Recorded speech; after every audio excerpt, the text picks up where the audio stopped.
Shri Bhramara township, రాజధాని Amaravati, Kantheru phase 1 phase 2 complete తర్వాత ఇది చూస్తున్న layout phase 3 layout, CRD LP నంబర్తో రెడీ అయిన layout.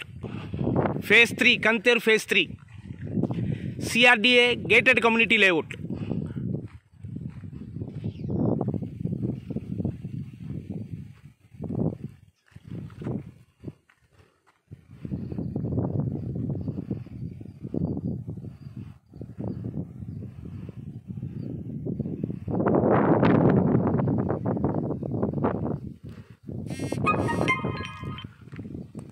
Total 40 feet cement roads, underground drainage, underground power, ప్రతి ప్లాట్కి water connection, electricity, water tank,